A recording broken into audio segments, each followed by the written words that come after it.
Do you want a beautiful living room? If so, today I wanted to share 5 things you can do to make your living room look beautiful.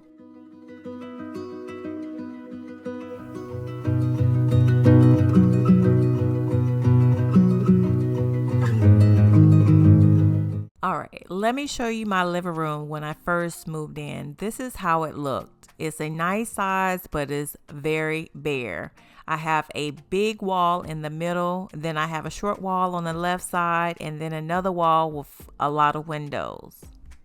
Whether you are starting from scratch like me or already have furniture in your room, here's the first tip I have for you. It worked for me and it can work for you. Create a focal point. The question is, what wall do you want to draw attention or focus to?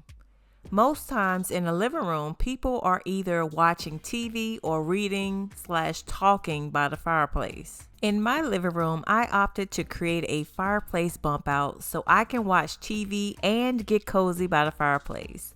Adding a fireplace is such a great investment, and it will help appreciate the value of your home. Even if you were renting or wanted an alternative, you could either place a portable fireplace in front of the focal wall, or you could paint an existing one a different color. The second tip is to add shelving and storage cabinets. A great way to display your decor and to add some extra storage in your space is by adding shelving and cabinets. I opted for both.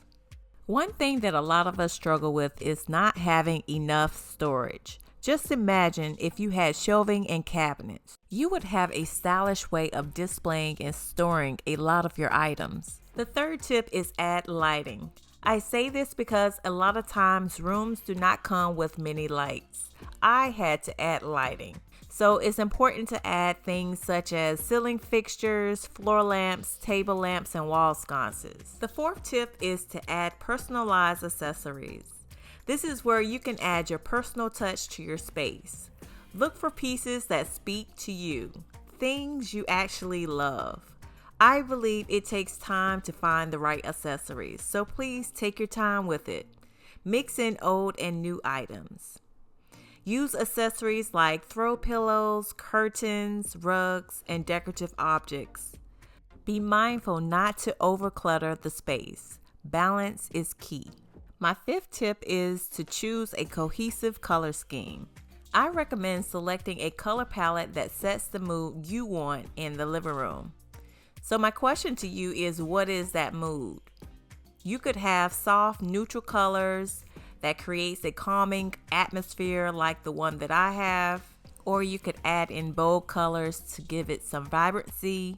It's completely up to you. Just ensure that the colors complement each other and are used consistently throughout the room, including the walls, furniture, and decor.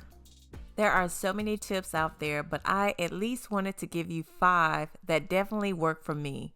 If you have some tips that you would like to share, feel free to drop it in the comment section below and start a dialogue with others. Just to recap, this is what my living room looked like in the beginning, and now look at it. This is my full living room tour. I'll be sure to put links to most of the items in the description box below just in case you want to incorporate them in your room.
Thanks for watching. If you like this video, try watching this one.